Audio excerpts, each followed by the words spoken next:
Corps commander house پر حملہ تحریک انصاف کی منظم سازش یا تحریک انصاف کے خلاف منظم سازش؟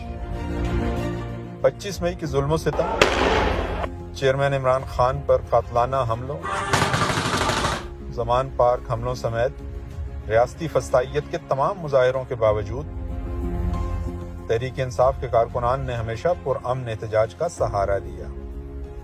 9 مئی 2023 کو چیئرمین تحریک انصاف کو توہین آمیز انداز میں عدالت سے اغوا کیا گیا، تو بھی پرامن احتجاج کی اسی روایت کو برقرار رکھتے ہوئے تحریک انصاف نے پرامن احتجاج کی کال دی۔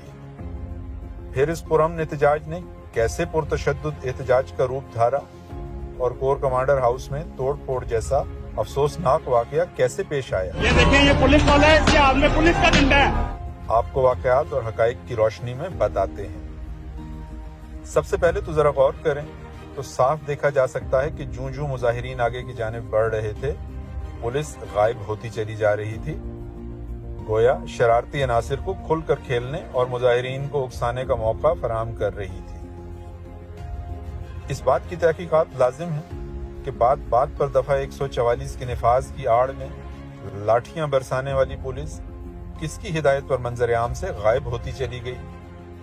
اس کے بعد ان صاحب کی تلاش ضروری ہے جنہوں نے عوام کو اشتعال دلانے کے لیے گیٹ پر کھڑے ہو کر اندر موجود اہلکار سے بحث کی۔ فوجیوں پھر سلام نہیں کروں گا۔ اسلام کی کارگل نکلوایا، ایسٹ پاکستان نکلوایا، ہم نے اپنا پیٹ کھا کے تمہیں دیا، تم یہ رابطی کر رہے ہو۔ اور گیٹ کھلتے ہی غائب ہو گئے۔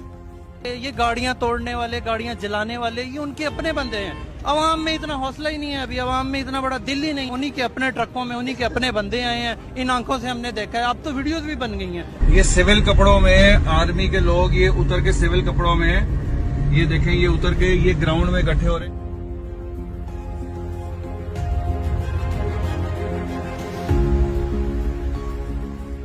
خود اپنے ہاتھوں سے آگ لگا رہے ہیں۔ میں نے اپنی آنکھوں سے، میں نے ان بندوں کے ساتھ بات بھی کی ہے، وہ یہاں فون پہ بتا رہے ہیں یہاں 250 بندہ ہے، یہاں یہ ہو گیا، یہاں وہ ہو گیا۔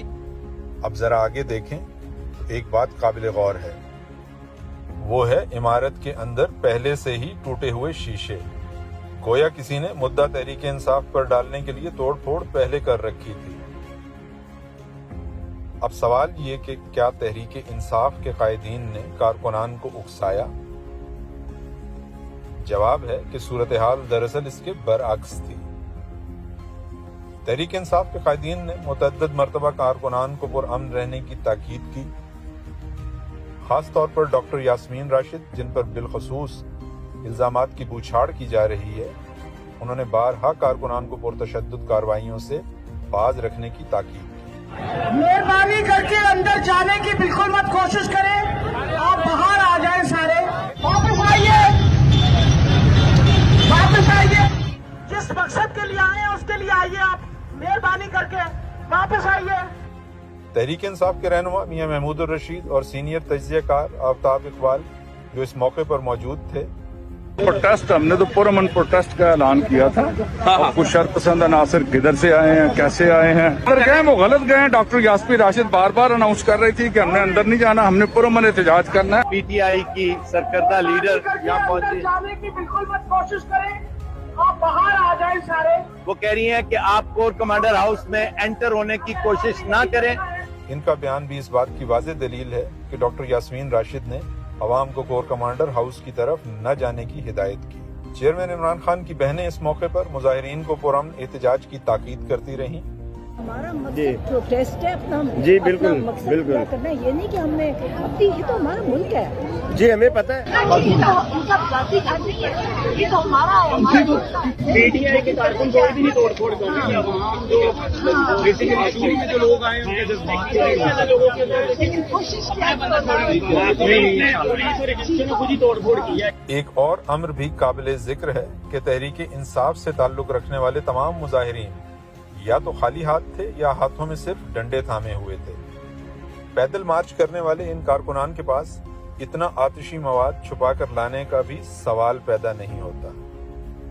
پھر ایک کنکریٹ کی عمارت کو کیا کسی ماچس کی تیلی یا لائٹر سے آگ لگائی گئی؟ ان تمام واقعات کی تحقیقات لازم ہیں۔ بنا تحقیق اور تفتیش کے جج، جیوری اور جلاد بن کر تحریک انصاف کے کارکنان کے خلاف آرمی ایکٹ کے تحت کارروائی کا فیصلہ بہت سے سوالات کو جنم دے رہا ہے۔ کیا دال میں کچھ کالا ہے یا پوری دال ہی کالی ہے؟